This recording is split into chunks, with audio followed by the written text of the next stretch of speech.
snip out the first few minutes here. Welcome. When dreams become goals. Thanks for jumping on. Bernadette says it's better.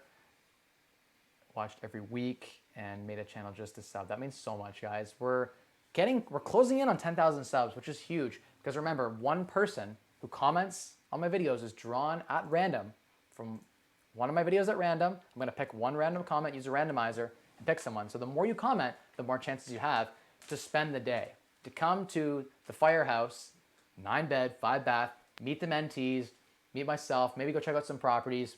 Who knows, we'll have some fun. But it'd be an opportunity to do that. If you live far away and you can't make the trip to London, Ontario, of course, there's always the opportunity. We'll do like an hour call for the person who's selected at random. So share it around for people who want the free advice and the free education. And if they found some entertainment value in my videos, I'm working at getting better. Kyle and I are working really hard to continue to get better. It's a tough process to figure this YouTube algorithm out, to figure out our audio. You guys see we should be doing test runs before. Oh, thank you. There. All right. Look at that flex. His arm's just so buff. Took the whole camera. It's like,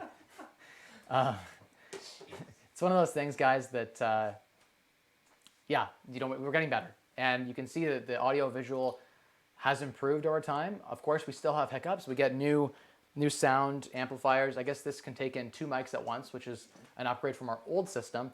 It's better for interviews, but then we're having some technical difficulties with new software using OBS to stream live. And we could just use the phone, but if we don't experiment and fail, and of course, fail fast forward, right? That's my motto to live by, guys, fail fast forward. You have to fail in life. If you don't fail, you will not learn, you will not grow to the extent that you could have. So you gotta fail, but you gotta fail fast. Once you fail, you realize you're failing, and you recover as quickly as possible, right? I'm just gonna go after this video and clip, for all the people watching the replay, we're gonna go back, we're gonna clip out the first 2 minutes of us bumbling around. That's how you basically cut the fail as fast as you can. I realize it's happening, we fixed it, and then you move on fast. So you move on to the next step. You say, okay, we fixed this issue. Now how do we move forward from this? This is the part where most people, this is what will separate the 1% from the 99, is when you fail, you look retrospectively, why did we fail? What can we do better next time? And what do we learn from this? That's the big thing. When you've learned something from a failure, you're not going to make that same mistake again because you've learned from it. So the learnings happen, and they're ingrained most strongly, I think, when the failure is acute. When you feel that failure, like imagine you lost that deal because you made a mistake in the negotiation process. You won't make that mistake again. That's something that I've just learned the more and more I talk and deal with people. So anyway, we've got some really cool deals actually we're working on right now. A couple of off-market deals. Really excited about these coming in. Some really good off-market deals. We've done what? 13 so far, 14 so far this year. We're behind our 2-week goal, but definitely keeping up with the 1 a week, pretty much in line with that. So it means we'll probably do 52 deals this year, which would make us the largest, I think, acquirer of properties in London, Ontario, which is pretty cool because we're out of nowhere, right? Like I don't know anything. I'm a no one. I don't have any, family that's in like big in real estate or any connections. I don't even have a good mentor. I'm still looking for that. If anyone knows a good mentor, I would really love the opportunity to network with someone who's on that next level, someone who's got like 500 or 1,000 properties, who's really made it with their level of success. I'd love the opportunity for an introduction. Maybe someone knows someone. For now, I get to do a lot of sharing, and the teaching allows me to improve. At least when I teach someone something, they say, well, Mike, why do you do it that way?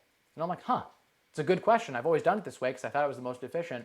But maybe you're right. Maybe if I just tweaked it this way, I could be that much more efficient. So I'm always improving, even when I'm teaching. I do believe in the 33-33-33 model. So spend 33% of your time following the mentors, following the people who are at your next stage in the game, 33% of your time with people on the same level as yourself, and then 33% of your time giving back and teaching. Because in the teaching process, you also learn, and it's just a win all around. You spend 33%.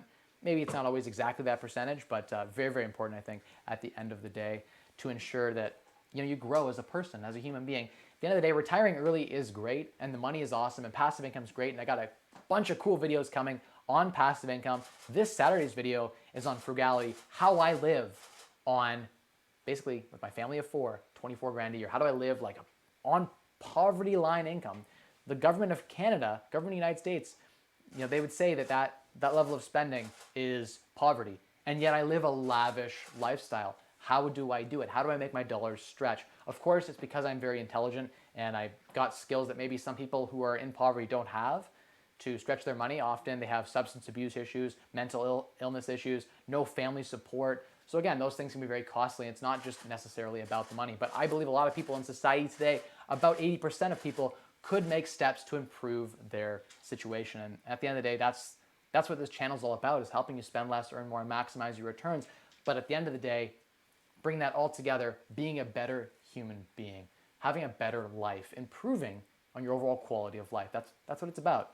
And that's the dream I'm trying to sell everyone. So let's see some comments here. It actually means a lot to me, by the way, when I hear that. So Gabe jumping on. Good to see you on, Gabe, as well. I love Gabe's videos. I wish I could edit to his quality. I've seen some of your cuts and your takes. Your frugal video where you're holding the coffee in the steam, still, like, I dream to get to that level of quality. I've got knowledge. I've got a lot to share. Because I've had such level of success in business, I can share a lot of what I'm able to learn. And thankfully, I've got a lot of time on my hands to mess around with that kind of stuff because I don't have a 9-to-5. But at the end of the day, I've got to continue to improve. And that feels good to be better and to self-actualize.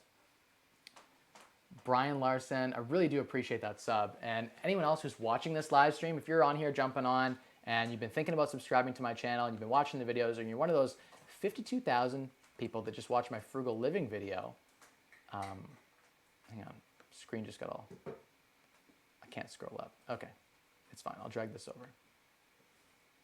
There. If you're one of the people who watch my recent frugal living video and you're on the fence about subscribing to my channel, let me know in the comments what you need to see to subscribe and to click that notification bell. What sort of value could I provide you? Is it maybe you want to learn about strategies to be frugal? Maybe you want to learn more about real estate investing. Maybe you don't like real estate investing at all and you just want to talk about exchange traded funds, passive strategies. Maybe you want a passive strategy where you hire a property manager. I did a video on that. It didn't do very well. So I think people aren't that interested in learning about how to hire a property manager.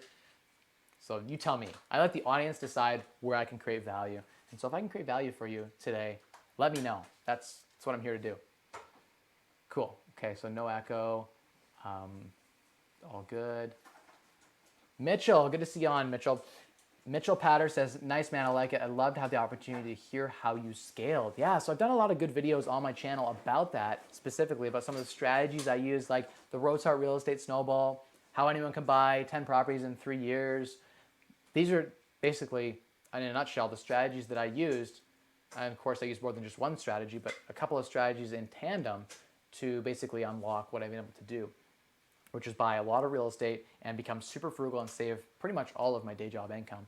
And so you can do that too. And my story's out there. You can watch a lot of my videos. And if you watch 3, 4, 5 of my videos together, you would 100% get the 80% of the picture. Of course, there's always that 20% that I won't share on camera. Those things that, like, maybe I was grinding, at night and cut myself. Like I have a scar right here on my hand where a knife went into my hand. I was cutting some vinyl plank flooring and the vinyl planks, the knife slipped and went right into my hand. I had to be driven to the hospital. I've had lots of, well, you'll see in my passive income video, I talk a little bit about some of the strategies.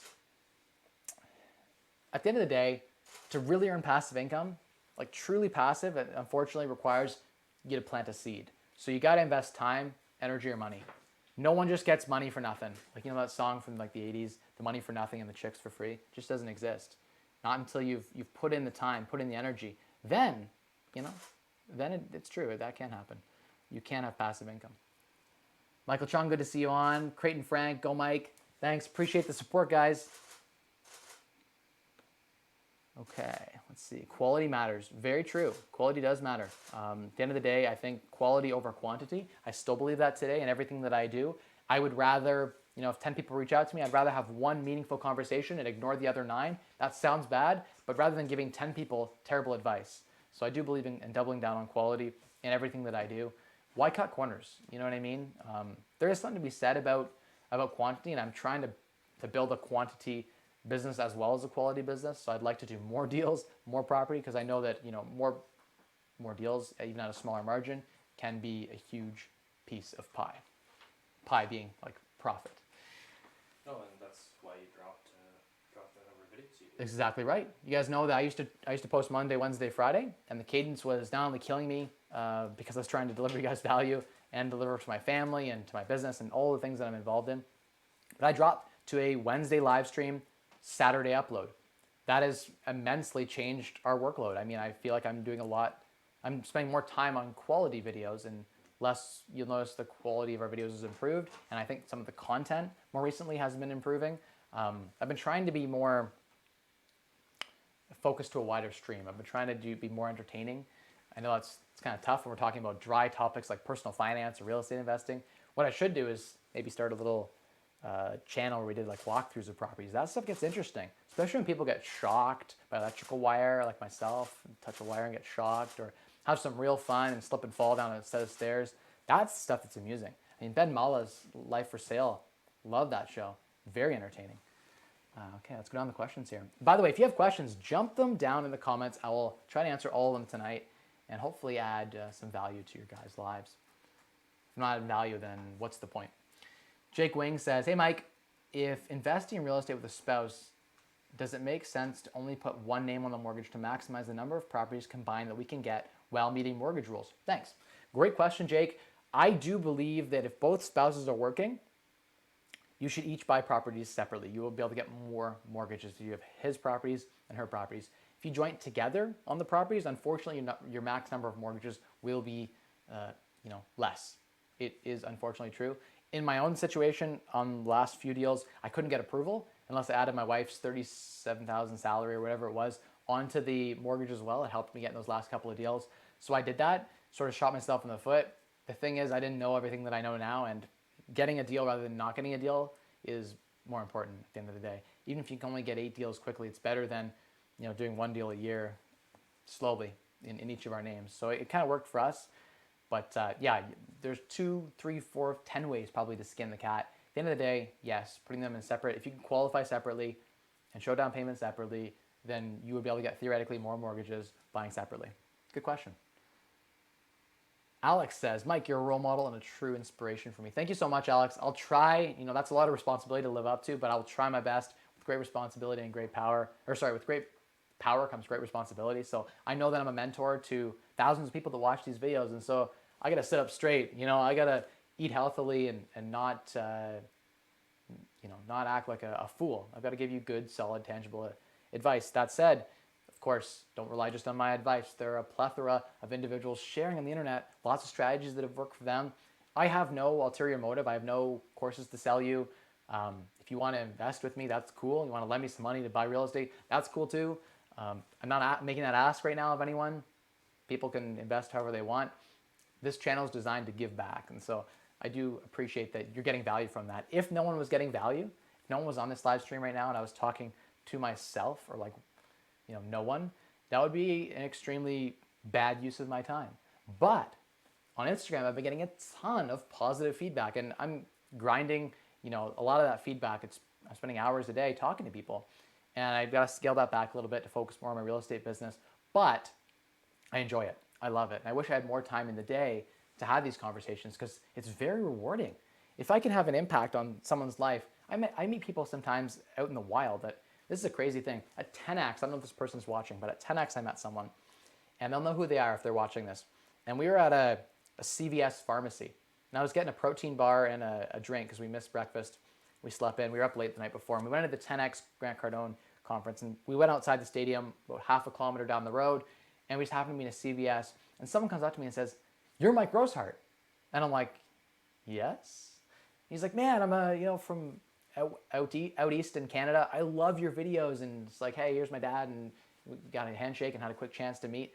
That made my day. For the whole day, I was like, I met someone in the wild who's a loyal subscriber. What are the chances? The 10X event had 35,000 people at it. What are the chances that I ran in at a CVS pharmacy, I ran into a subscriber? That's so cool. That is such an impact on, I don't know, it makes me feel like I'm doing something right. It makes me feel like that this sharing, these hundreds of hours that I'm spending, this is episode 43. So for 43 weeks now, I've been going live. I've never missed a live stream. I've been sick. I've been on vacation. I've been traveling for work, and I've still made the time to go live every single week, at least an hour, sometimes 2 hours. We've had streams that go 2.5 hours long. So that's my commitment to you guys. And all I ask back is that you let me know that you're getting some value and maybe share it with some friends who could get some value from it too. the end of the day. And I love to have this online dialogue, and it feels really good when you get to meet someone that you've never even had a conversation with, say, hey man, you've changed my life. I bought my first property because of what you've been talking about. That sort of stuff's amazing. And I had those sort of mentors online when I was 17, 18, talking about early retirement. Jacob Len Fisker was one of those people for me. Later on in 2013, Pete Adney from Mr. My Mustache was one of those people for me. There's a bunch from other sites that I love as well, who have been great mentors to me. Not having one-on-one conversations like this. I wish I could have these kinds of conversations, but more through their books, through their articles they've written, maybe through some commenting on forum boards. This had an impact on me. And so this is I feel like this is the thing one of the things that I was meant to be doing with my life, is helping people unlock that. And I have something to share with the world. Obviously, not every person can grind at the same intensity that I can. I can grind like 16 hours a day, every single day for like a year. It's just, I guess I'm predisposed for that. Not everyone can do that, and I can recognize that. But I think there's something beyond the hard work that I have. There's knowledge and learnings that I can share. I can work 16 hours and synthesize down the key learning from that day for you in 20 minutes or 30 minutes. And you can earn my 16 hours of experience as wisdom. And knowledge and wisdom together applied equals money. That's honestly the truth. So, thanks so much for that comment. Jumping down the comments. Austin, first like that. Patel, good to see you on. I'm going to go up here and get the rest of the comments. Where was I? Austin says, part 1 of part 2. Okay, so a long question, Austin. So very likely there's going to be a recession within the next 12 to 18 months, maybe sooner. You're talking about like the current inverted yield curves do signal that. Every indicator and sign is pointing towards it. The magnitude of the recession is in question. I would not disagree entirely with that. We are near that. Every 10 years, typically in a business cycle, you'll have a bit of a slowdown or a recession. We've had the strongest bull market in history from around late 2009 till, well, it's 2019 now, so 10 years. Given Canadians are so highly levered, they finance their cars, their homes, their credit cards, debt, school. If recession hits hard, how will real estate investors hold up if tenants lose their job, which is likely? That's a great question. So I've spent some time thinking about this too, and let's think about this together. So I haven't had time to think about a good response to this. Let's brainstorm this together, guys. If we experience a recession, what sectors are most likely to be hit? And what is the catalyst for said recession?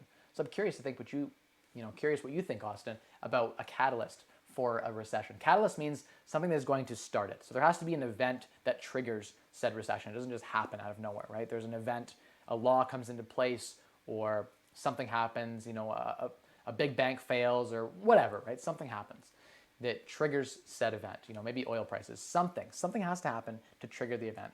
And so I'm curious what you think the catalyst might be, and then we can think through some worst case disaster scenarios. But one of them for a long time was rising interest rates. And now we've got guidance from the Bank of Canada that there will be no more rate increases for this year. That's a really good thing for the real estate market, because interest rates kill returns in real estate. And interest rates also destroy economies in general, right? The higher the cost of debt, the less people are likely to borrow and invest in businesses. And the less they can borrow, obviously the less that they'll invest in the economy to create jobs. So we want people to borrow money. I think we're in an interest rate environment now where you can borrow at 3.5% on a 5-year fixed. That's pretty good. Actually, I think that should continue to stimulate the economy. If we had a recession, what would end up happening is cost of debt would drop. Bank of Canada would drop back down to 2015, 2016, 2017 levels of lending. We would see again 2-year fix for like 2%, 5-year fix for like 2.39, 2.49%, like we saw in Canada a year or two ago. And so if the government reacts, right? So they see we're going into recession, they'll lower the cost of debt, right? And what'll end up happening is people will borrow more money, and they'll invest that money, usually smartly, into the economy. And so that is what brings the economy back, right? It's one of the control arms. I think that recession could be short-lived. There's just so much capital out there right now that I don't see a recession lasting a long time. There's a ton of capital and a ton of smart people. Our economy is getting very efficient, so I think that long term will be fine. But let's think through this, right? Let's say the tenants stop. People in general lose their jobs, right? We'll say there's a 3% increase in the unemployment rate, which is an indicator of a recession, right? If we saw that happen, there'd be a bunch of unemployed individuals. In Canada, we have government assistance, so these people would probably take a year before they're really feeling it. But some people would feel it right away. The people living paycheck to paycheck, the majority of Canadians, the bottom half, those folks would feel it right away. You're right, and they wouldn't be able to pay their rent. So I think the government would probably step in at some point and offer some sort of relief. They would offer some sort of training so they can get jobs, or some sort of relief program like that. Unfortunately, Ontario is very strict from a landlord-tenant board perspective. Not so strict that tenants can get away without paying rent, but they just don't invest in the adjudicators, the guys at the landlord-tenant board that have to enforce the rulings. So it takes like 2 months to get a case, get a trial. Unfortunately, that means tenants can go 2, 3, 4 months sometimes without paying you rent. They will be evicted, and you will be able to go to small claims court and garnish any of their future wages. So after you evict them, if they go get a job when the market recovers in a year or two, they are going to have to pay you all of the rent that they owe you, plus the tribunal fees, plus the interest on that. Obviously not a good interest rate, returning your money, but you will eventually be able to reclaim that money in most situations. I think going into a recession, the most important thing you can do is screen your tenants well. I like to rent to tenants that have something to lose. If this person has nothing to lose, they have no assets, no money, no backup fund, no investments, and a job they could lose at any minute, maybe they don't even have a job, that's risky. That person loses their job and they've got nothing. I prefer to pick tenants that have decent amount of assets, tenants that almost could own, but don't for whatever reason. Maybe they're going to school and they plan to move to Toronto or New York for a job. They only need a 2-year lease. That's a perfect ideal tenant. They will be just fine in a recession. They have backup savings. They're going to pay their rent. They're not going to be evicted. So the upper third of tenants are going to be fine. So good tenant selection, obviously really important. At the end of the day, the bottom, interestingly enough, in recessions, the bottom half of tenants too, the ones on Ontario disability, Ontario social assistance programs here in my province, right? In US, they have social assistance programs as well. Those people on the social assistance programs are unaffected by recessions as well for the most part, largely unaffected. They continue to get government checks that pay directly to the landlord. Again, totally fine. To run those welfare houses would be totally fine. I think what we end up seeing is people lose their jobs. In a recession, what ends up happening is these people who could have bought houses can no longer afford to qualify for a mortgage, can no longer afford their mortgage. They walk away from their houses. So deals pop up left, right, and center. If you're a good negotiator, in a recession, you can buy 50 cents on the dollar. So I've got a ton of people on my backlog. I'm building a list of investors, myself included, keeping capital ready to deploy during the next recession. So when house prices stop growing, like in London, they're exploding right now, Windsor, tons of markets, it's growing. If that stops, right, I think what we're going to see is a huge buying opportunity. Real estate will not stay down or stay flat forever. It will recover, so long as Canada is a good place to live. So I do truly believe we should actually just cut this. I should be recording this clip and put this together. Like, what if we had a recession? This is actually, I wonder if I can go back and cut this clip. Theoretically, I probably could go back and record that whole clip. Maybe we can take it, put it as like an Instagram video. Can you guys still see me? I don't know. We clicked the record button now on the camera. It might have screwed stuff up. I don't think so. I think it's just going to save it to the... Trevor, good to see you on. Save it to the memory card. Thank you. DIY haircut.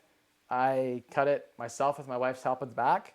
And so we tag teamed it. I haven't had an actual haircut in like 2 years, like a proper barber haircut that I paid for. Frugal. Hey, people can still see me. Good to see you guys all on. Let's keep tackling this issue of recession, right? When people say recession, I see opportunity.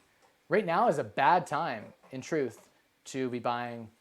Well, it's not a bad time because, if you're buying here at a peak, in 6 years, you'll still be ahead. The trend looks like this long term.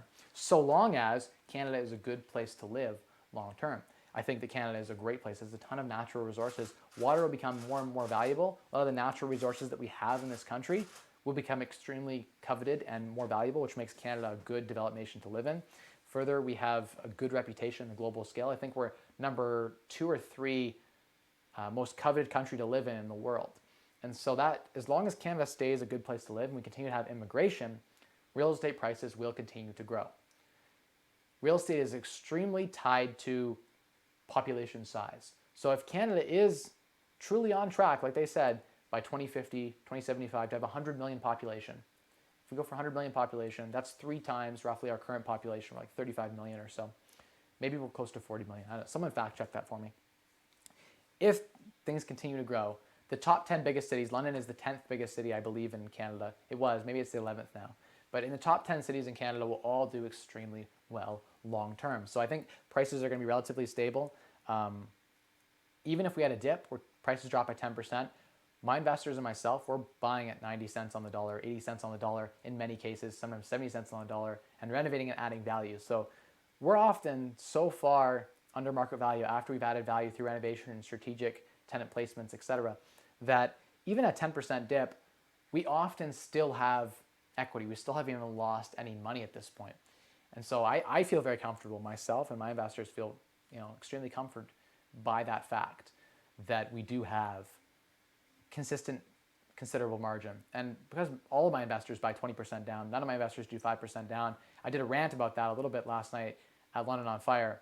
I think it's stupid to buy 5% down in Canada because the Canadian Mortgage Housing Corporation, CMHC, takes a 4% of purchase price fee upfront on close and provides the value of you buying 5% down for like a year at max. Because you have mortgage pay down, you have appreciation, and you have value add to your property. Those 3 factors mean that you're going to have around 80% loan to value in the property at current value within a year anyway. So the value of the 5% down is extremely diminished. Plus, you lose your 5% down payment. You're just giving it to the government to insure the property. I would say a better strategy is to go 20% down and refinance your capital out so you end up with 5% down after a small renovation by buying smart. The only time the CMHC makes sense is if you plan to hold forever, you never plan to sell, and which is stupid. You should always rebalance your real estate portfolio. Come on, don't be emotional. Be logical, analytical. So if you plan to sell your property, and if you plan to never refinance your property. So if you never plan to refinance your property, the 5% down is a great strategy. Because you wouldn't have, if you bought 20% down, you wouldn't have refinanced your capital anyway. I would argue you should always refinance your properties out. It's a smart way to get your capital back out and unlock the value that you've created. Third is if you bought bad. Most people buy stupidly on their first purchase. They have no one to help them. They have a bad realtor who talks them into a bad deal. They haven't looked at any, they don't understand properties. They haven't looked at any properties before. They don't go by the numbers. They go on emotion and they make a bad purchase. So if your first house is a bad purchase, there is no upside. You probably overpaid for it. And in those situations, the 5% down might have been the better play because you had less capital tied up, and despite the 4% fee, it's going to compound against you. They're going to charge you a mortgage interest rate. So it ends up costing you about 10% of the purchase price just in fees to CMHC, 10 to 15%. So it's a terrible, terrible program here in Canada. Private mortgage insurance in the United States is much better. They do have much lower fees. And the minute you get to 20% down in equity, you refinance, whatever, they cancel the insurance. In Canada, it's not a monthly fee. It's an upfront, one-time, 4% of the purchase price, amortized against you at your mortgage rate. It's disgusting. I don't know how they get away with it. It's gross. CMHC will make a ton of profit, and they have made a ton of profit. So, yeah. Thank you for fact-checking that, guys. 37.5 million population, so we're getting close to 40 million. Canada's been growing extremely fast and done extremely well. I think at the end of the day, this has been a great question for the live stream, Austin. I'm glad you brought it up. It's a buying opportunity for me. And the short-term downside isn't something I'm worried about because I don't play for the appreciation. I play for the cash flow. And if a tenant leaves, we evict them and replace them with another tenant. And when a person can't afford to buy, they have to rent. So what we end up seeing is housing prices fall in recession and rental demand increases unless there's an exodus of people from the city or from the country. I don't think people are going to just leave Canada. It's a great place to live. In fact, immigration reports and trends signal that the Canadian government plans to continue to increase the amount of immigrants coming in. And there's a huge lineup of people begging to get into Canada. And when those people come to our country, they add GDP value. They need somewhere to live. They create value in the economy. More people is a bigger, better economy. I wish they'd open the floodgates up. If anyone had over 500,000 net worth, I wish they could just come into Canada automatically. I would take happily there are 10 million Chinese that would love to come to Canada, and I would love them to come to Canada. The socialists out there would argue, that's terrible. We don't want them here. They're going to jack up house prices. Oh, they're going to grow all these businesses. We don't want that. We want Canadian-owned businesses. Well, guess what? They moved from China with their families here. They are now Canadian. So they are Canadian businesses. And yes, real estate prices would grow because Chinese, the top 1% of Chinese are very wealthy. And I would love for them to come here and enjoy the great climate that we have here, and contribute to our overall economy. But that's an argument for another time. If the government was having a recession, the smart thing to do is to either decrease interest rates and open the immigration floodgates. They closed the loophole. If you had over 500,000 net worth, you could just come into Canada. I think it was like 500,000, something like that. They should just say, hey, you have over $1 million net worth. If you buy a business here in Canada and bring your $1 million to Canada and deploy it to create jobs, we will let you come here. Millions of people would come to Canada, rich people from China, India, who don't want to be in China or India because it feels like smoking 2 packs of cigarettes a day. They got lots of money. They can't leave the country. It'd be great if they could. We should open the floodgates up. That would fix any recession. But the government probably won't do that because we're a bunch of socialists here in Canada. And rah, rah, go Canada. But no, seriously, let's think through this logically, through this recession. I think that it'd be a great buying opportunity. I think that things will recover long term. I think rental demand short term would increase. A lot of our rentals to our student rental type properties, we have 75,000 university and college students in my town in London. And so those people are not going anywhere in times of recessions. What you end up seeing in times of recessions also is enrollment rates in places like Fanshawe College that teaches trades. They go up. Most people get laid off from their jobs in recessions, and they get, from their company, they get a year paid education to retrain in a new field or to get more education so they get a job. The Canadian government in the last recession was paying for people to go back to school. They were subsidizing that heavily in the unemployment programs. So what you end up seeing is a huge increase in enrollment into education programs. And because my town, again, is an education program, in my town specifically, because I focus on a diverse, I don't just focus on single family, multifamily, I also focus on the student rental game, I would just pivot. So I'd pivot in my properties towards where the tenant demand is. And if you have a luxury property, if your property is in the top 25% of properties and you take good care of your properties and you are a good landlord, you will be able to find tenants like that, right? They will want to stay in your properties and you won't have that problem. So I think at the end of the day, all of the worries or problems with a recession can be mitigated through prudent management and good strategy. So that's my overall thought. I think that we would be just fine. We would have to hustle a little bit harder in a recession, and we would, because that's when all major wealth has been created, is in times of disparity. It's been like a lot of good wealth has been planted when people plant seeds in a recession, and then in the next 9 years of boom in the next cycle, make bank. So I'm now poised. I got lots of capital now. Last recession, I was broke. I'll be honest. In 2010, I was like 18 years old, just broke. So I wish I had the opportunity to, invest in the last recession. This recession, I'm gonna double down hard. I'm gonna make so much money in the next recession, and so all my investors who are along for the ride, and so will you guys, because I'll be telling you, I'll be letting you guys know. But yeah, we can sort of think through that scenario.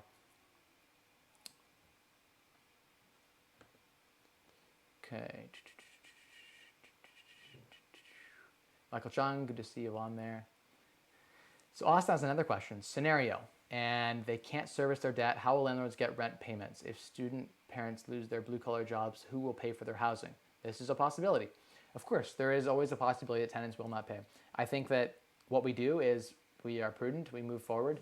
If there's enough people that aren't paying, the government steps in. That's just how it works. And they'll cover the payments. But if that didn't happen, you would evict the tenant. They can't just not pay you, right? That isn't how it works. So you'd evict the tenant. It would take a while. You'd evict the tenant, get them out. Non-payment of rent is actually a really easy way to evict a tenant. It's hard to evict a tenant that's just doing drugs in your unit. It's hard to evict a tenant that's just annoying. It's hard to evict a tenant that's damaging your unit. It's hard to prove those things. But not paying rent is a really easy way to evict a tenant. So I'm not so worried about that. That's actually an easy landlord-tenant board adjudication meeting. Hey, they didn't pay their rent. Okay, pay your rent, you're going to be evicted. Time goes on, you get a sheriff to come in, evict them. Very easy. So yeah, I do think that the nice thing is with students, for instance, the Ontario government creates bursary programs, and OSAP is the Ontario Student Assistance Program, I think it's called, is the funding program. Those programs don't go away in recessions. In fact, they tend to grow. There tends to be more OSAP, more bursaries, more all of these programs. So what ends up happening is these students just don't have, their parents, maybe they lost their job, like you said, let's workshop that. Well, OSAP's gonna step in. Are they gonna drop out of school and give up halfway through their degree because their parents lost their job? Probably not. Probably they're gonna finish their degree and OSAP's gonna step in and they're gonna borrow a little bit more to pay their rent. Most people don't wanna be evicted from their homes. And if you look at the data, most people don't. What you end up seeing in places like the United States where people walk away from houses they owned. Tenants weren't walking away. not near as much. In fact, people walking from their houses or going and renting somewhere. So rental demand actually tended to increase in recessions.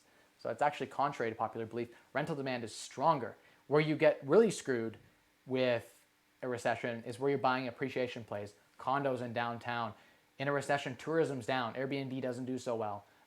Things happen, right? Where all of a sudden interest rates rise, demand is down, and those $1 million condos where you bought it and you were negative cash flow and your only plan was to sell it for more, those investors are going to lose a lot of money in Vancouver and Toronto. Those places, those people are screwed.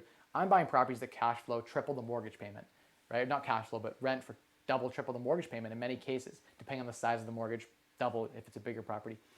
But it's one of those things where I think you're gonna be okay if you run the numbers and you have enough margin, you'll be okay. And you work a little bit harder, you'll make sure you have good tenants in there that pay. In 2012, 2013, it was harder to rent out properties. I would do a lot of showings because the market, we didn't have a 1% vacancy rate like we do right now. Here in London, Ontario, people are begging for housing accommodation. If you have a 1-bedroom or a 2-bedroom, it rents like that. Like a 1-bedroom should rent so fast in this market because there's so much demand. If you're priced right, you have the right product, it'll rent like that, like gone. So that's, something that makes me feel good. Immigration trends are such that people are moving to London. More people are moving here. And so even in a recession, I think we still have a good demand for housing. People need to live somewhere. Even if they don't have a job, they need to live somewhere. And unfortunately, I think for the people who are going to have to walk away from their houses in a recession, who over-levered and can't pay their payments, I'm going to go in and, wholesalers are going to go in and we're going to clean up. We're going to buy these properties for 70 cents on the dollar and they're going to walk away with still owing money to the bank.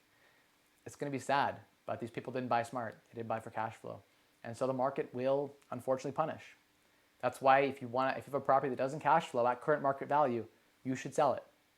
I just sold one of my properties. I have a Fanshawe rental. We just sold for 400,000 or something. We bought it for 230 or something, and we put in some renovation. I don't even know, 50 grand maybe. I have to add the numbers. But we have 130 grand in equity here. That's a good amount of margin if something ever happens. I mean, we'd be totally fine in a recession. 20% drop, we'd still be fine. And it cash flowed well. But at current market value, the rents didn't justify. I should go sell it and buy another one that cash flows better. Buy another one for 300 that cash flows to the same price. And so I rebalance my portfolio. We're selling it off, for a number of reasons. It makes sense to sell property off too. I don't just buy and hold forever. That's a stupid strategy. It's like saying I buy shares in company and hold forever. That's not a sound strategy. You need to rebalance your portfolio as certain areas appreciate better than others. And so I think a prudent investor will be just fine in a recession. And in fact, will make a lot of money in a recession, especially one that's not focused on gentrification or appreciation. Okay. Hopefully that helped everything. That shirt is fire. Jonas, see this? Welcome to Canada. So yeah, I got the Maple Leafs, Canadian shirt. I think I'm going to film with this shirt more often. It matches the pillow's pretty nice too, actually. So it kind of works nice on this couch, and this suit jacket does nice with the sectional couch behind me. I'm trying to work on my game, work on my engagement. Okay. Great question. Met with a friend who works at Onyx PE, and he was relatively bearish on the recession due to the crazy debt Canadians are in. Okay, so yeah, Canadians are in a lot of debt. Average Canadian household debt is very high. Most of that debt is tied to real estate. The largest lion's share of that debt is real estate related. So you're right. There is obviously a risk. I think that the debt levels are also tied to the risk levels. I think Canadian real estate is a little bit more stable than other countries, other places. I agree. We do take on a lot of debt. We probably have higher debt levels than we should. This is why I'm a big proponent on my channel of we need to pay off our debts. You got to pay off your credit card debt, pay off your high interest debt. People are spending too much and not saving enough. Those people will be destroyed in the next recession. They will go bankrupt. And unfortunately, it will be hard for them. But that's life. You make bad decisions, you end up with a bad result. You make good decisions consistently every single day, you end up with a good result. And at the end of the day, I think that real estate investors who are smart and prudent will be just fine. Okay, next question. What's up, Mike? Watching on the way back home from work. Basil 3plexes. Awesome. Thanks for tuning in. Welcome to the stream. If you're still watching, I'm probably like 30 minutes behind on the questions. So if you're still watching, welcome to the stream and thank you for commenting. What do you think is the market? What do you think is the market is going to do this summer? What do I think the market will do? Seasonally speaking, real estate tends to peak in the spring right about now and tends to dip a little bit in the summer and then dip extremely in November and December. So average sale price of all homes in London on a monthly basis from the peak of May, April, May is like the peak when stuff starts closing that's selling now, and the lows of December. December is the worst month for real estate prices. There's around a 13% difference in average house sale price. So average sale price in London might be right now about probably 409,000 if I had to guess. In December, assuming the market stays relatively flat, prices will be around average 360,000 for a house, all across the board. People get less for their houses in December. It's cold. No one wants to go out. Everyone's on vacation. Properties don't look nice when they're cold. You get ice damming and build up and leaks happen in roofs and stuff like that. So winter's a bad time to sell a house. There's also lower supply and way lower demand. People just don't want to list their house in the winter. That's the time to be buying, guys. So if you're going to buy then, buy in the summer. Summer's great too because it gets really hot and people go away on vacation. Their kids are home from school and people with the money, the baby boomers, tend to have kids. So they go on summer vacations, they go camping, they go traveling across, North America, whatever. This is when people do a lot of they have a lot of fun. The weather's nice. You want to go out and play Frisbee. You don't want to go inside and crunch numbers on your computer or go look at properties with nasty tenants in them that are smoking in the properties or whatever. Those tend to be the best kinds of properties actually. Best deals on properties. So what do I think this summer? I think things are going to cool down. We're seeing a bit of signaling in the market that the number of offers on properties is dropping a little bit. We're going to see our typical cool off. I'm seeing currently a lot of growth. Interest rates have come down. Prime hasn't moved, but banks have become increasingly hungry for mortgage business. And so they're lowering rates, which is helping stimulate the real estate sales. People are realizing they have a lot of money, and what you end up seeing is people have got these houses they bought for 300 grand. They're worth 700 now. And they're like, holy crap, I can sell my house and move out of London and buy something in the suburbs around London or whatever for, I didn't know how far my money could go, stuff like that. So a lot of people sold houses off. Some of them are going and renting and have a ton of capital. This created real estate wealth. It's why the average Vancouver, Toronto resident has over $1 million net worth. Like the average person, the mean in Vancouver and in Toronto is over $1 million net worth. You have $1 million bucks, your average in those cities. That's because of the real estate market. Hey, Noel. Hey, Brandon. Good to see you on. Good to see you guys on. We're just going through the questions. We're workshopping some recession stuff, which is good. I love when you guys get me in those rabbit holes. So overall, I think threeplexes that the market will cool a little bit. If you're going to be looking to buy, better time to buy in the heat of the summer. In my market specifically, we have something like 20 to 25% of about a quarter of the population in London is students. Even more than that, around a third are employed by the university or the college in some aspect. So they either work at the college or they're a student. So a third of our economy is education-based.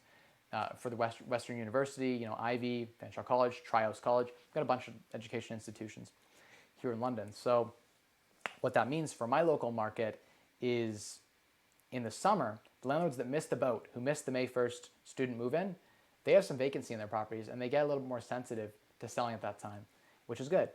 So I don't know. And the people who missed, they see the heat in the spring, they get their house fixed up, they're finally ready to put it, they sit on their hands for like 2 months because that's how people are. They finally get their house listed in the summer. They've missed the big demand rush and now there's a bit of oversupply. So just summer's a good time to buy actually overall. I don't know how the market's going to go. I don't have a crystal ball. But at the end of the day, don't get caught up in the market hype. Get focused on the fundamentals. And at the end of the day, if you're buying with fundamentals, you're not buying for appreciation. You're buying for cash flow. You're buying for value today. If I see a property that there's comps, at 400, I can buy it at 300. I'll buy it all day, even if there isn't cash flow. Usually at that price point, there is cash flow too. It just so happens the properties I'm aiming for make good student rentals or duplexes and stuff like that. You can add a secondary dwelling unit now in Ontario really easily and make pretty much any single family house cash flow. Takes a little bit of work, a little bit of knowledge, but totally doable. Cosmic wisdom. I like that. Cosmic wisdom on the Wise Wall Show. Should I pay off my primary house before I start buying rentals? I'm 18 months away from paying off the house and can buy rentals 8 months afterwards. So should I pay off?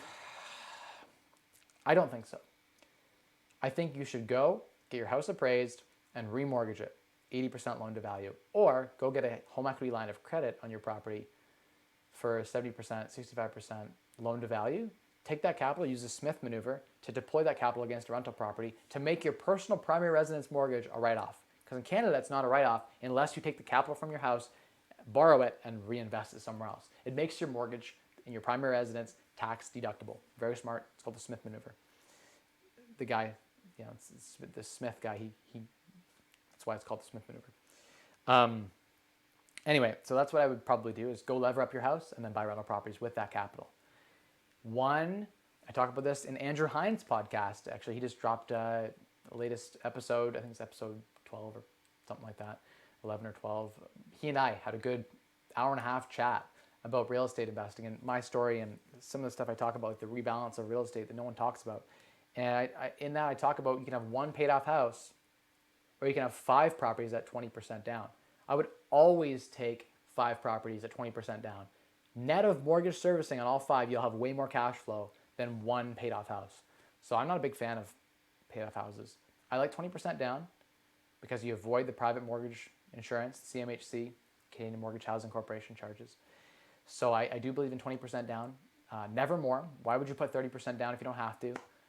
Your ROI, return on your investment, is better the less you have invested in the project. And so ideally, you could take that and do a BRRRR on all 5. You take your house, you refinance it, pull capital out, you can buy 4 more, right? Because you already have the one. You buy 4 more properties at 80% loan to value, each one, and then you go BRRRR them.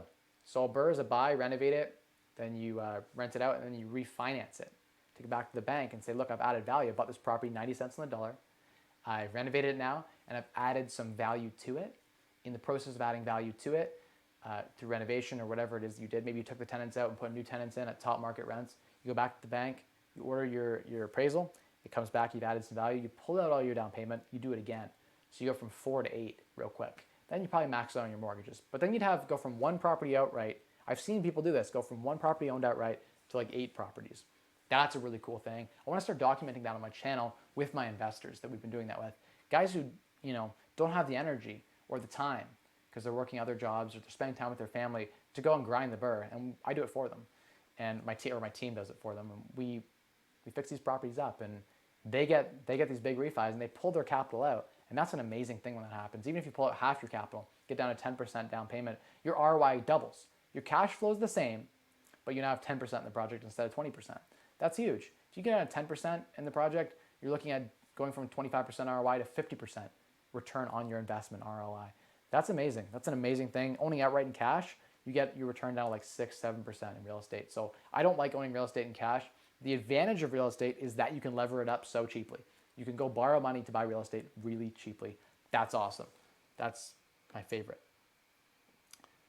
Oops, just clicked the wrong button here. Okay, back into the window. So good question. Brian says, your ETF advice has been awesome. I've listened to your real estate story and has taught your subs a lot. Thank you. I'm 21 and going to buy as soon as I can find a good deal. Awesome. That's great. Okay. Brian asked another question. Give me some advice, man. I'm 21, going to move cities with my girlfriend after I finish nursing school next year. Nursing school, that's awesome. Nurses make so much. They're so well paid. So it's a great profession to choose. Question is, how should I find the house hack, 2 to 4 units before I move cities? Thanks. Yeah, it's difficult. I think it's hard to buy property when you're not in that market. I feel a lot better about you moving to the market, renting a place for a bit, getting to know the market, and then going to look at a lot of properties and then buying something. I feel a lot better about that than I do, maybe get an 8-month lease at a place. And during that time, get to know the market well, and then buy something. I feel a lot better about that strategy. The key is going and grinding, knocking doors and meeting people and learning about what the markets are, like the different segments of that city, of that market. Understand the good areas, the bad areas, the medium areas. Go understand what market rents are. Go understand, maybe you can partner with a property manager to make it seamless. Maybe you're just getting started and you're okay to manage it yourself. At the end of the day, you could find a better deal if you wait than just buying something when you're not familiar with that city. As far as inspection repairs as well, while I'm not close to the property. Yeah, so again, I would just buy a property. I'd physically be there or find someone to partner with in that city. So for instance, you're moving to London, you could partner with me and I could help you find properties. Ideally, you want to work with people who want to buy 5 properties with us. I just don't have the time to work with hundreds of investors on a single one-off properties, unfortunately. But you can find good managers like myself who will coach you through that whole process, who've done this 20, 30 times and can help you through that process. I would lean heavily on those people and their good contacts for inspections and repairs and things like that. How does one get from smaller deals like the 4s and 8s and then move to 32 plus units? I want to make that move, but not sure exactly. Yeah, so it's sort of tricky. I think the evolution is such that you get to the point where you max out your personal mortgages and then the bank starts saying no to buying mortgages personally. Then you pivot either to doing JVs in other people's names or you pivot to commercial. And when you pivot to commercial, I'm talking multifamily, large multifamily, stuff like that. So residential, large multifamily. The bank uses the property to qualify for the mortgage. So if you're planning to take, your fourplex, sell it, create the capital, and then buy a big multifamily, you just go ahead and do that. Like the skill set you need to manage a fourplex is very similar to managing a large multifamily. There's some learning curve, but it's just you get greater economies of scale, etc. Unfortunately, the large multifamily, you're often competing with large institutional stupid money. People who can borrow like 2%, who don't care, is dumping money in these large multifamily properties. It sucks. It's the nature of it. That's why cap rates are lower on large multifamily than smaller multifamily. Like fourplexes have much better cap rates than say 25 unit buildings. The thing about 25 unit buildings that's nice is if you add value, it's on a bigger scale. If you want to finance the property, you can do that based on the property. So it's commercial lending as opposed to residential. Your personal income doesn't matter. If you're financially independent, you can go buy multifamily buildings all day long. The properties qualify, no problem. So guys like me who don't have the day job income, who now have large net worths, I can go buy multifamily all day. It's super easy. I don't even need partners. So that's the advantage of multifamily. I think once you've moved through the evolution, you eventually max out the number of personal mortgages you can get on the residential side, the small residential 1 to 4 units type, and then you move on to the larger stuff. It's just the nature of the beast. So great question. Great questions tonight. You guys are on fire. Patel, good to see you on as well. Haven't been on here for a while. Oh, welcome back. Thank you for joining. It's good to see you on. Atomic X says, what's your opinion on real estate in Vancouver and Toronto? It's hard to find properties that have positive cash flow in those areas. Do you suggest other provinces? Atomic X, there's so much more to the province of Ontario than Toronto. There's so much more than the province of BC than Vancouver. So just, I like British Columbia. I like Ontario. They're my 2 favorite provinces. There's another, I actually do like Alberta as well. And there's some prime stuff out east as well that's interesting to me. I think you go with the market that you know. For me, I know Ontario, and I have a competitive edge here. So I'm going to stay investing in Ontario for now. Toronto's a difficult market. You heard me talk about that a little bit earlier on, that there's people buying properties with negative cash flow. I think the only interesting play in a place like Toronto, because I know Toronto, having been there, I used to go there once a week for work. Now I go maybe a few times a year. What I found is I've talked to one landlord who had a property near downtown, but they had like 13 bedrooms in it. So somehow this property, they'd maxed out the number of bedrooms and they were able to get a decent rent per bedroom, like $800-900 a month. And they were cash flow positive. They were like almost 0.75% rule, getting close to 1% rule, because they bought very smart. They renovated the property, added value to it, and turned into a bunch of bedrooms. So when you get like a lot of bedrooms, you can get more cash flow. So they're cranking that out. I've seen in Toronto people use the Airbnb strategies as well to get more cash flow. That's basically how you do it in Toronto if you want a cash flow. You got to go for the student rental play with a lot of bedrooms, or you go with the Airbnb play, like condos and houses that can Airbnb. That's basically it, unfortunately. I think that in Toronto and Vancouver, you're betting on the appreciation. At the end of the day, they're big cities that will continue to grow and be desirable places for people to live. And so there's going to be some long-term appreciation. I don't ever want to bet on that, but I'm fairly sure there'll be long-term good appreciation. Maybe short-term negative. Toronto's down, some areas like 30% down from its peak. So it might be a good time to actually buy in Toronto if, I think there'll be a better time to buy in Toronto, but it's better than it was buying a year and a half ago. If you have to live there for work, then some people just want the pride of ownership, right? I would argue it's better to rent, but I would honestly go into Toronto and rent these houses out and then Airbnb them and get the spread and own these properties, control these Toronto properties. They're worth $2 million for $3,000-$4,000 a month in rent. That's cheaper than a mortgage payment on these properties most times. So that's awesome. Thank you so much for the question. Ooh. Hey, $20. Thanks a lot for the advice, man. Watch out for another question in the next couple weeks. You had a huge impact on me, man, by explaining what fire is. Brian, thank you so much. That $20 means a lot. The YouTube algorithm will take their cut and they will love it. They will promote this stream. They love when I get monetized, so it helps my channel do better. When I drop a video, it helps it even rank because YouTube says, okay, this channel, as soon as you break a certain amount of ad revenue, this channel drops videos that people like and the watch time's good and people are, consistently engaged. It just means a lot. Thank you so much for that. Week before last, I tripped over a cord and, it was already kind of broken, but finished breaking off a friend of mine's cable that goes into the camera. And so this will go towards replacing that. So thank you for that. The fool that I am went to do a push-up and tripped over it and broke it. And so this $20 will go towards repaying that. I thank you so much. This is what I want to do, I'm thinking, is if I ever get some time, which I keep saying I'm going to have time to do it, but I want to sit in front of the camera with some real time and build a course or 2 or 3 or 5 on things like the BRRRR, on things like vendor take-back, on things like complex terms in real estate investing, and then maybe even some basic personal finance stuff, like how do you create a budget? How do you manage a budget?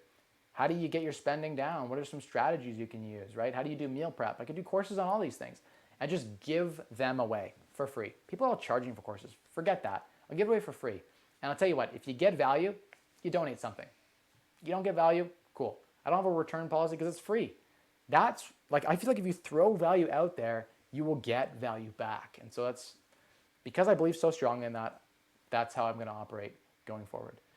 This has been, for me, more of a charitable thing in giving back the knowledge than it has been about, making money. I didn't create YouTube to make money. I've got passive income that's, well into the 5 figures. I don't need an extra couple $100 from ad revenue. But at the same time, when someone gives you their money, in my opinion, I'm a very frugal guy. So like, take out my wallet right now and show you guys some cashola. I had someone tell me like, oh, you couldn't care possibly about, $5. Look at our blue money in Canada. You can't possibly care about, $5 because you've got so much money, so much passive income. Money doesn't matter to you. It's the opposite. I care so much about my money that even to this day, I won't be caught spending an extra $5 on something that doesn't add value. And so some people say it's, no problem, Brandon. No problem. Some people say it's one of those things where, I shouldn't care about $20. I care so much. It means so much to me. People who know me know that I respect money more than most. And I like a dollar to go very far. And so I promise you, I'll take this $20 net of YouTube's fee, it'll be like $12 or something that YouTube will take $8 of it. And I'll take that $12 and I'll put that to good use. I'll make better content for you and I will work that much harder to provide you with value. At the end of the day, I appreciate that. Thank you so much. Okay, going back into the questions, we're gonna bang these out here. Okay. Nope. There's a lot of questions here. I gotta go rapid fire mode. It's time for the lightning round. I need like some sound effects. I need like Jim Cramer used to do this show, Mad Money. I loved it. When I was a kid, I used to watch it. I was like this weird like 14-year-old kid that would watch like stock investing shows like Mad Money when my friends were watching like Lost. Lost because we were watching that video earlier. And he used to have buttons he could hit, like bull market, like money, money, money, and stuff like that. Which, it'd be cool to get that if we had this show become more prominent. Get a soundboard. Yeah, wouldn't that be cool? He had like little buttons that he could hit, and it was just like, It was cool. Yeah, I think you can get soundboards and you can program them. Yeah, wouldn't that be cool? That would be pretty funny. That's kind of, I know like that's not respecting money at all, but it'd be fun, especially if like, what we should do is a flip or something with YouTube. Got my 7th credit card today. Yay. Future Wiz, good to see you on. You're a regular, so it's nice to see you on the Wise Wealth Show. I'm glad to hear you got 7 credit cards. That's crazy. How is your credit score? I'm curious if your credit score has been pummeled by getting 7 credit cards. At the same time, super impressive. If you plan to use some of these credit cards, you can take money out and you can borrow it, like they have promotions like borrow for 5%, the balance of your credit card. I did that stuff. There was a 0% MBNA. I borrowed $10,000 off and put it towards a down payment on a house. So I actually bought a property almost using credit cards, which is crazy. You're not supposed to be able to do that. I had the cash to actually buy the property, but then I went and used borrowed money to do that. Kyle's like, interesting. Kyle's like, I'm going to set up a couple credit cards. My $6,000 worth of credit cards. It's not gonna buy many houses with that. No, but it's a start. Maybe a vendor take back deal. First like, awesome. Taman Anwar says, I've been researching multifamily properties in London and Windsor, and I'm wondering if and how you fire retrofit your properties and how much it costs to retrofit a property. Thanks for the live show. Hey, thanks, Taman. Appreciate that. There is a whole process. I could spend a whole video talking about the Ontario Building Code. Things like 5/8 fire resistance. Just saw something come up. Trevor said, $10 because I appreciate you and I want you to make those courses. Okay, Trevor. Motivation. Someone else said something and they retracted it. So I saw another $10 retracted. Whoever you are, I appreciate you. Unless it was Trevor saying two $10 increments, in which case I still respect your frugality. Okay, let's go up here and finish answering the question about fire separation. So fire separation, there's a whole, I could just go on and on about it. In areas that are not protected, you have to put in fire sprinklers that basically will, if a fire happens, they'll go off and stop the fire. So in furnace rooms where you can't get proper fire drywall in there, you can use that. There's certain sound rating requirements as well. So you have to put like a safe and sound insulation product that doesn't burn through in between all the joist spaces.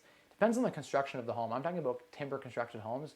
Ones that are poured concrete, they have certain fire ratings already built into them. So you're a bit better off from a fire perspective and a sound transmission perspective. But things like automatic door closers, doors have to be fire rated doors that can burn for an hour, which means 1-inch solid wood or metal plated. I often go with the metal doors. They're great for fire separation. There are a lot of little things like that, like you need fire escapes, so I put egress windows in my units. You need at least 2 escapes from every unit. So that often means an egress window in the bedrooms as well for natural light components. The requirements in the Ontario building codes for that.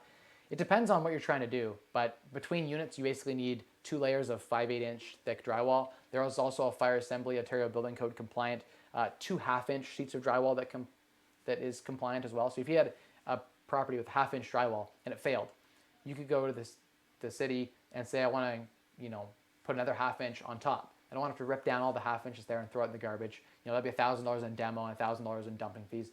How about I just throw another half-inch sheet up and put box extenders and all electrical fixtures? That totally works. I've gotten away with that. Totally allowed to do that. You get the 1-inch thick of drywall. It adds a lot of sound attenuation as well. Huge. Huge way to fireproof. Great way to do it. Just get to know your specific building code requirements. But thank you so much for joining the show. It means a lot. D's information says we can see you. Okay, they can see me still. The yield curve inverted last week. Trevor says he's right. Did. CB203 says, Future Wiz, why so many credit cards? I'm curious too. Maybe trying to build that credit score up. And I think only a couple credit cards would do just as well. But maybe you're trying to build your overall credit availability. So the amount of credit you have available. There are strategies you can take credit cards and transfer them over to line of credit, smooth, like seamlessly, no application, no credit hit. So I did that for a while, and I built up my line of credit doing that, $5,000, $10,000 at a time, and I got pre-approved on every mortgage. So I was slowly building up a personal line of credit, and now it's like unsecured at like 5% or something. Maybe it's 6% now, I don't know. I get promotions once in a while for like 1.98%. I gotta go soon, guys. It's almost bath time, and family is important.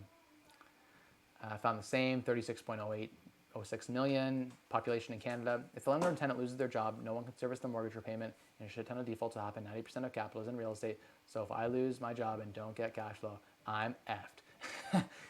There you go. At the end of the day, what's the worst case scenario that happens? You pivot and you find a job again, right? Like that's like the absolute worst case scenario. I think you'd probably be all right.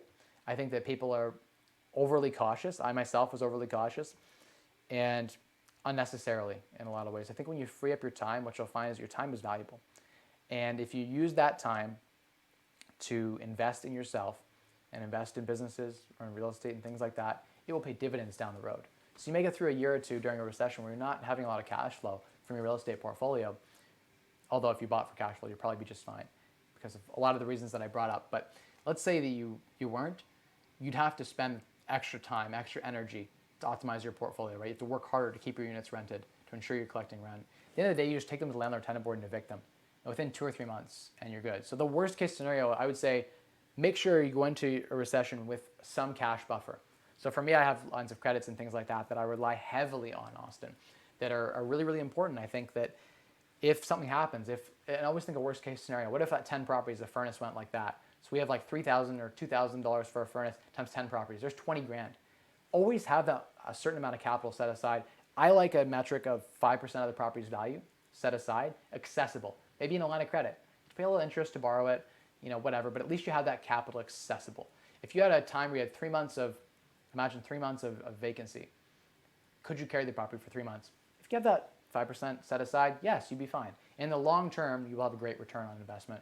I've never been involved in a real estate deal where there was not money made. I can say that confidently. Even that lot that I bought that I paid like 105 for and sold for 113, that had crazy carrying costs for the time that I owned it. I didn't end up building on it because everything went wrong and I had no cash flows. The only deal I've ever done where I had zero cash flow.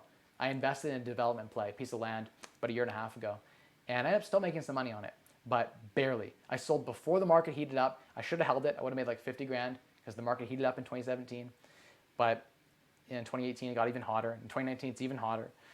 But hindsight is 2020, and if I was smart, I would have held. But at the time I was thinking cash burn, paying a mortgage payment. The city wasn't letting me develop and build on it, so I just sold it off and cut the cash burn. Fail fast, fail forward. And I focused on cash flow.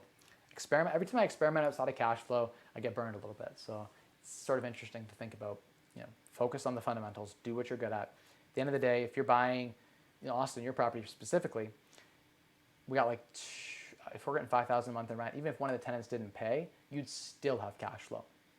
And you'd be able to evict them in a couple months and get someone else in there. So I don't think you have to worry too much with a property like that. With the kind of properties we're buying, I think you'd be just fine. I would almost bet money that in a recession you'll be just fine, especially if we choose the right tenants. Even if you don't, you just evict them and try again. Real estate's very forgiving if you buy smart. I think your fears, Austin, are overblown, and you'll be just fine. William Burkhead, Mike, wanted to ask, what do you do when you get a few sky-high quotes on something? Experiencing this recently with an unpermitted furnace and ducts that I purchased. Thanks. So William, one thing that I do when I get a sky-high quote is I go and find some more contractors to give me quotes. Someone will come in reasonable. If it is actually sky-high, dig into why. What is the reason that it's so expensive? Have the contractor break out their plan of attack. What needs to be done? Could you then maybe say, what if you just did the furnace and I got someone else to do the ductwork? Maybe you could find someone to do the ductwork for cheaper. So it's stuff like that. You can break it apart and find out how to get a cost-effective solution implemented. Tammin says, disagree with your point here. Immigration investor program based on solely net worth has proven to be ineffective. The EB-5 program, where the capital needs to be deployed in a targeted way, is ... a more effective way to grow the economy. We have seen many of these schemes fail. Interesting. I'd be happy to think through that. I just thinking from a pure real estate perspective and purely like increasing GDP. How do you measure failure versus success?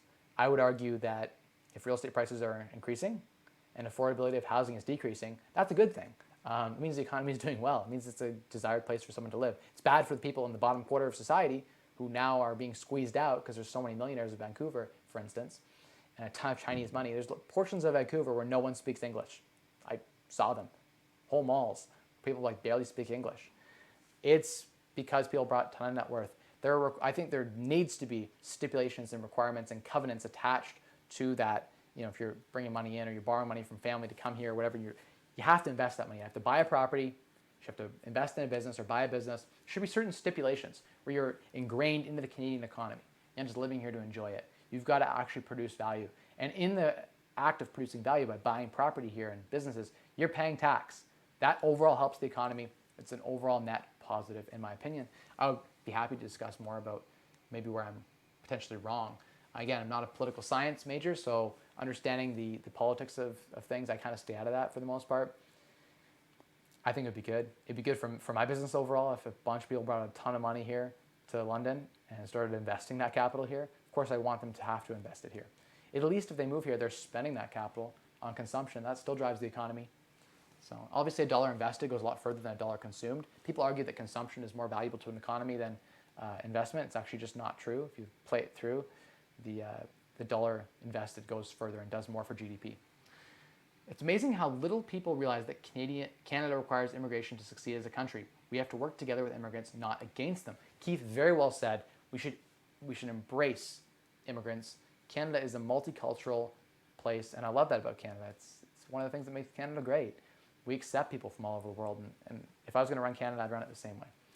Keith, not the same way as it's being run right now, but on the immigration front, I would be accepting more immigrants, and I would actually be, like the Conservatives used to do, I would require certain net worths. We don't want poor, unskilled losers coming to Canada. I mean, truly we don't. They don't add to they tend to have high rates of crime. People come here with millions of dollars in capital, stable, like strong education, so like minimum degree or master's degree or doctor, lawyer. Those people who come over with lots of capital who buy businesses, more often than not, are way net positives. The people who come over with no money, no job, and like drive a taxi and then lose that job and work at McDonald's, those people tend to drain the EI programs, they drain the social assistance. We don't need those people, and we don't really need, I mean, everybody actually helps real estate, so any immigration, even Syrian refugees, helps me, it helps my business, so I overall net win, but I think for overall economy, we do a lot better bringing in people who actually can add value to the economy. I think we need, like for people would argue the low quality immigrants, no skills, they can at least do the minimum wage jobs. I would argue we just get robots to do that, automation. AI. EI also has a program to help people build businesses when they're on EI or have used EI in the past. Interesting. I wish I had known that. I didn't know that. Thanks for letting us know. Are you going to set up a family trust? Do you think it's too early? Michael, yeah, I don't know. Been noodling on setting up. There's some distinct advantages of setting up family trusts that I've become aware of that the benefits you can't get from a corp. For instance, you can give out capital gains to your kids through a family trust, tax-free. So you can use like your kids' one-time capital gains exemption for $850,000 and give them capital gains through a family trust. Really interesting strategy. The net worth and income requirements for a family trust to start making sense is like 5-10 million. I'm not quite there yet. I will get there. So it eventually will become a thing where we'll need a family trust just from a tax perspective. But this is a question, like, yeah, I just don't think I'm ready for it yet. At some point, maybe. There's administrative costs, a couple thousand a year to keep the trust alive, and $5,000 to set it up, $10,000 to set it up. Keith says, Mike, you're a magic carpet ride on my investment journey. Get on my back, Keith. Let's go. Keith's got his second property lesson. It's going pretty well. Good analysis, brother. I'm just a pessimist. Austin, I'd love to have it out. You're one of the mentees, right? So we should have this chat and workshop through it. Think through the worst case scenarios. And is there still profit? The answer is yes. Do I believe in you and think that you can mitigate those risks? Yes. I think that vacancy doesn't happen. Even a 10% vacancy market, if you're a hustler, if you're good, you post your ads frequently, you go out there and you pound the pavement to get your properties rented, you'll be just fine. It's the landlords who are like absentee that are just putting up one ad, never refreshing it, just picking like the crappiest tenant and putting them in there. Those landlords are going to be screwed. Good management. That's the key piece here. Good management ensures your investment will be just fine through a recession, especially if you bought smart. And you did buy smart on Fellner, and there is good management in place. You're going to be fine. Okay. Next, Brian says, question, when I'm buying a house act, 2 to 4 units in another city, how do I handle the inspections and rehab estimation process? We kind of answered that question earlier, actually. I'm not a huge fan of buying another city without a good on-the-boots manager, like on-the-ground boots manager. Someone who's got boots on the ground. There, finally said it. So I'm more of a fan of that than trying to manage from afar. Unless you've got the contacts and the network there, it can be very, very difficult to buy another city. So you have to make a lot of trips there, I guess. Physical presence goes a long way at a property.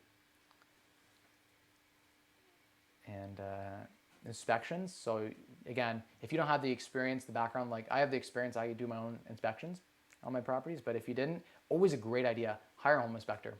Even in this hot market, it can be a good idea to get a home inspector in and then go with a firm offer. So definitely, I would say go with a home inspector that you can trust. It's a good reference from other people who've used them. You can trust them.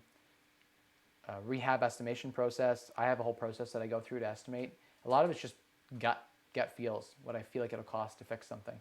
And it's more of an art than a science. The more you do it, the better you'll be at it. Bring 3-4 contractors through and get each of their quotes independently and separately. That's a good way to get a feel. If all their 4 quotes are coming in really high or at like a certain ballpark, you could average the 4 of them and get a really good idea what the rehab will actually cost you. Kate says, hello, listened to your story the other day. Really remarkable, very exciting. Thanks, Kate Caden. Welcome to the live stream and thanks so much for tuning in. Hopefully I can add some value to your life. So listen to your story the other day, really remarkable, very excited. Then the next question is, Ben says, we sold one of our 2 condos in London. It almost always rented out and cash flow was decent, but it was a hassle to manage from Toronto. Ben, you should have found a good manager on the ground to take care of everything for you. If the cash flow was really that good, then I look at 1% rule. So with a condo, I look for 1.25 almost. So if it's a $200,000 valued property, you should rent for $2,300 a month in rent, ideally. If it's a $300,000 condo, you should expect $3,500 a month in rent. That's what I consider good cash flow. I think most people consider good cash flow a lot worse than what I do. But that's because you have condo fees, right? If it's a single family property, 1% rule. If I bring someone a $300,000 property that rents for $3,000 a month, you better take it. They're so hard to find in London. I've brought a couple of these properties, I'm going to rant about this, to some investors recently, and they're like, oh, I don't know. This still isn't that good. Are you kidding me? Like if I bring you 1% rule, if you're on my investor list and you watch this replay, and I bring you a $300,000 property that rents for $3,000 a month, you jump on that. You jump on that. No realtor will bring you that. No investor at all in London is going to bring you that unless it's in like East London in a rough area or needs major renovation. I'm talking after renovated value. You want to be all in 1% rule. If you get those, you buy those all day. We can flip them in a minute for like 0.75% rule. So you go from like, if you got 8 cap rates, we can sell them for 6. If I bring someone an 8 cap rate, it's worth a 6 cap rate. It means I've bought your property like a 20% discount. So I'm going to end there. Some people just don't understand the market, I guess. And I guess when I see a deal, 80 cents on the dollar, I'm like screaming at it. Like we got to lock it up. Oh, I got to go soon. Really quick, rapid fire. What did I miss? DW, check the replay. Good to see you on, by the way. Brandon says, hey, Mike, 30 viewers, nice. Yeah, we've had some good viewers on. Thank you, everyone, for watching. It means a lot that you're tuned in live. Are you going to get more into commercial now that Ben Mala has shown you the path? I wish he showed me the path. What I want to do is go see him. I would love to fly to Tampa and go see Ben Mala and go meet him. And oh, man, I would love to get into commercial real estate investing. I think the nice thing about investing in the States in commercial is the 1031 exchange. We don't have that here. So you sell a building, you pay tax. It sucks. Yes, I will get into multifamily. I'm looking into getting into larger multifamily. Are you going to, these shows help so much, myself included. Thank you. It means so much to me, and I appreciate that comment so much. DW says, hey, Mike, how do you set up a holding company? You can go register yourself. It's like $300 or $400 to go register a company yourself. I personally have my lawyer and my accountant work together to set up my corporations, only because I am dealing with more complex issues. And I want to make sure that if I set it up myself, I could, $400, I might make a mistake. And that mistake might cost me money in the future. So I've been delegating and having it set up by a really good partner at a law firm that I trust. I just didn't want to mess around. One of my first companies when I was 19, I set it up myself. I incorporated. It's really easy. The paperwork doesn't take that long to do. But why take the chance? At my level in the game, why take the chance messing up? Just go to a lawyer and get it done. You can go online, Google how to start a corporation. Really easy to do. Hey, good to see you on. Brendan says, I just got a mortgage last month for 3.82, 5-year fixed, 30-year term, $674 a month. I just contacted and could get a 3.34 fixed for 5 years, but a 25-year term. Both would be collateral charge mortgages. Collateral charge mortgages are great. You can register for more than the purchase price. You can go back and refinance at a later point in time. Brandon, great to bring that up. Collateral charge mortgages are my favorite types of mortgages. You don't have to go through the whole legal rigmarole. When you go register, they already register the mortgage for a higher amount, so you can go back and throw a nice refinance on the property. I would much prefer a 25-year amortization, 3.34 fixed. Your interest is 0.5% lower. That is a no-brainer to me. You're paying way more in interest on the 3.82. If you can go ahead and move that over with a limited amount of fees, it's not a bad deal, Brendan. Smith maneuver, can you do a video on the topic? It is the same as the 1031 exchange. No, so the Smith maneuver is just, 1031 exchange is the right to not pay capital gains and move, as long as you move all the capital onto the next deal, basically, is my understanding. So, and that's in the US only, not in Canada. In Canada, we have nothing like that. You sell a property, you pay tax. You buy another property, they don't care. you have to pay tax on it. Nice thing about 1031 exchange is you can make like $100 million like Ben Mala has done and continue to just roll the profits onto the next deal. You never pay any capital gains tax until like you die or whatever. If you don't follow the rules of the 1031 exchange and buy another property, then you pay the tax on everything you've made up until that point. But the 1031 allows you to roll it forward. Smith maneuver is just, you can watch the replay, but essentially taking getting a mortgage on your primary residence, taking the capital from that and deploying it against a rental property, showing the exact trace of the capital borrowed to invest in something, in a property or in a stock or whatever, and it makes your mortgage interest, which is not on your primary residence, tax deductible, making it tax deductible. Okay, so when I use collateral charge, it would be 0.48% cheaper. I won't want to break any ties with the great broker you recommend. Yeah, fair enough. Yeah, the broker that recommended is great. Interest rates have come down a little bit, unfortunately. The bank's getting really hungry, and so they're getting a bit competitive on it. You could, down the line, though, if we have some more value on it, refinance. And when you refinance, get more favorable terms. It makes sense to break it if we can get a refi at, say, 260 on that property we bought for what? I think it was like 180, 181,000. So if we could go refinance at 270, you could pull all your capital out. Maybe it makes sense to go refinance and pay those breakout fees because you're now zero capital in that deal, negative capital. How good would that testimonial be? We should do a video if we get that, we pull that off. I should do videos with the people who I've done that with already, where you have no capital. Like they bought a property with us, we split the profit, but there's zero capital. Their ROI is infinite because they've pulled their capital back out and taken a leap of faith. So definitely good points, Brendan. Tom Sullivan, good to see you on. William, how much does it cost to get a HELOC? Is it expensive to you? It's free. Just apply and get a home equity line of credit as a HELOC, put it on your house. The bank will often pay the appraisal fees if you ask, and the legal costs to do it are like, they'll often even pay that too for you if you ask, but it's like $500-600 legal fees to set it up. So it's very, very cheap to get a home equity line of credit, and you only pay for the capital you borrow. You can pay it back down anytime you want. It's a flexible revolving line of credit secured against the collateral of your house. I got a question along the same lines, HELOC versus first mortgage. HELOC has lower loan to value, gargantua, but so HELOC's in the first position. Typically your HELOC is in your first secured position. You can get a HELOC in a second secured position, but typically it's in the first secured position up to a 65% loan to value, 70% loan to value, and then first mortgage would be at 80% loan to value. HELOC you can pay off anytime. You can leave the capital there and borrow it whenever you want. If you don't borrow it, if you don't draw it down at all, you have no mortgage payment, zero. A mortgage, they give you the money, you have to go put that money somewhere. You have to deploy it. You're paying a mortgage payment back. So slightly different products. They can accomplish different things. TO is hard to invest in. Tom's got a great point on that. Brian Larson's, thank you so much for that $20 donation. I really appreciate that. Yeah, sorry for the cord by bad. No worries at all, man. It was my bad. I actually tripped on it. T-Way for all you give us, Mike. I think the value is definitely coming back your way. I wouldn't be surprised if you crushed 20K subs this year. Trevor, that'd be amazing. I have lofty goals. Right now, I'd like to hit 10K subs. But I'd just like to grow the channel and get the word out there about financial independence. I love real estate investing. Mostly we talk about real estate investing on this show because with real estate, you can get insane amounts of capital. Like you can double your money so quick in real estate if you're buying under market value and adding value through renovation, strategic, value add plays. You can't do that in the stock market. I can't teach you guys how to do that in the stock market because you can't insider trade in the stock market. It's against the law. Nanny can call me and tell me they have a house that they want to sell for 50 cents on the dollar, and we can take advantage of that and add value. You're in control in real estate. You add the value. With stocks, you're relying on management. So there's no value add play, really. The only way there's value add play is if you're buying companies and merging them together, or you're buying companies and physically getting in control and changing management, or getting in and reducing costs, increasing revenue. That's something I'm getting into too. I'm looking at starting, actually it's a side thing, starting a private equity fund of sorts. Not necessarily exactly a private equity fund, but effectively my own personal angel investing type fund with a couple of friends where we're going to start buying businesses and turning them around and flipping them. And it's going to be a ton of fun. We're going to take our money and try to 10x it.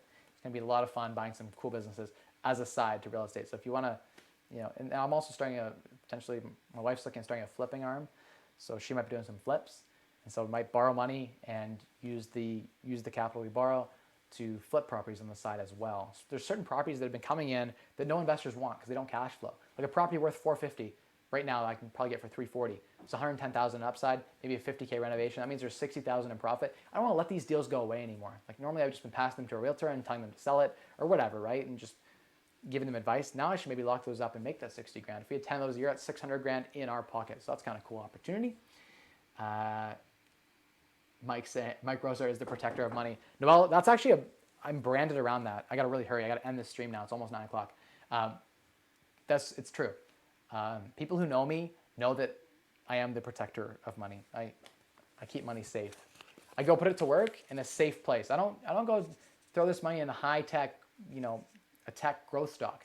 Put this money to work in like real estate. Put this money to work secured in safe locations where it can multiply and have a good time and create some more for me. And all of a sudden, it's like, oh, next month, it's like, oh, a new $10 bill, Oh, there's a 20 here too. Look at that. Oh, no, that's a 5. There's a 20. Good old Queen Elizabeth. Okay, let's see if I can blast this out. I love Jim Cramer. Bernadette, good to see you on as well.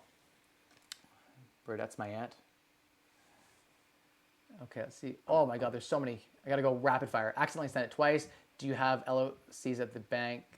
The banks try and give you? Yes, you take all of them, just in case. They offer you promotions once you have them open for better interest rates. Michael's my nephew. Yeah, that's true. He's such a great guy, not because we had dinner with him or because we went down to Las Vegas conference with him in V 2018 together. He's just really a genuine person. Busy, but genuine. Very true. I am way too busy. It's a real issue. We think he's all right. All right. Did you say you developed the property on a piece of land? I'm doing a small subdivision development right now. Actually, it's finally fully approved. I want to do a video on it. It's going to be really cool. We should maybe do some drone footage with Kyle's cool drone. That might be fun. What's the cost to rent your drone, Kyle, for a 20-minute battery charge? For 20-minute time? $1,000 if I don't get caught, $2,000 if I do get caught. And I promised to tell the person that I was using it for recreation. Oh, right. We're not allowed to have drones. I forgot about that. You're not allowed to have drones in Ontario, so we don't have drones. We're just joking. By drone, I meant a piece of paper that looks like a drone that we fly around our room like this. Woo! We just can't fly them. Super expensive. Can I fly them on private land that I own? I'm not sure. I think I can. I have over an acre of land near the beach, which we can fly it on. And they can't say anything. It's got 4 lots on it. It's a small subdivision. Yeah, fair enough. Private land at a low enough amount. I think I own the airspace there. Yeah. We should look into this. Someone in the comments. Yeah, we should figure that out. Because that'd be cool to fly it around there. Yeah. It's just it costs a lot if the fines are $1,000 yeah. if you get caught. So someone might have information in the comments. Or $5 if you get caught doing commercial stuff. Ooh. So it's pretty expensive. And it's $8,000 to get the goddamn education to even write the test. Jesus. So it's like. Did you develop property and piece of land? Why didn't it cash flow? Thanks. Didn't cash flow because I didn't finish developing the land. Bath time. Thank you, Mike. Thank you, William. I need to go. Seriously. Sorry, man. That was the last question I asked earlier. What up, Noel? I find you in every video, bro. Yeah, he's a diehard supporter. You guys are both, actually. I don't know if you both share the same account, but you guys are both diehard supporters, and I appreciate it so much. Maybe I should brand myself as like Mike Rosehart, the protector of money. It's true. I'm going to house hack it. Yeah, I'll be boots on the ground. This is as far as relocating to where my farm is going to be. Interesting. Very cool. Every video I make it a point to be informed. Mike Rosehart has that power. Thank you. And soon enough, you'll be there as well on your channel, Austin. Yeah, where's the channel, Austin? Jump on. Let's do a collab video. Good stuff tonight. Thanks, Mike. Appreciate it. Really enjoyed the show. Thanks. Bernadette. DW, thanks, Mike. Live show. Thank you. Antonio Young. Hey, Mike. Can you do your 100 push-ups? Hey, Antonio. Let's talk about your recent deal with the man of the hour. That's right. We were actually talking about that deal earlier. I thought you were watching, Antonio. I thought you were hanging out with Austin. I just assumed. Okay. Hey, Vinny, good to see you on. That's awesome that Elise will be joining you on the journey. Yeah, so I'm really excited for that as well. Let's chat soon. Miss you, man. Awesome. Will you do a course on the flipping business? Yeah, I'd be happy to share, at least document. I don't know if I have time for a course. I really want to start making some courses, but at the end of the day, I had so many things on the go and so many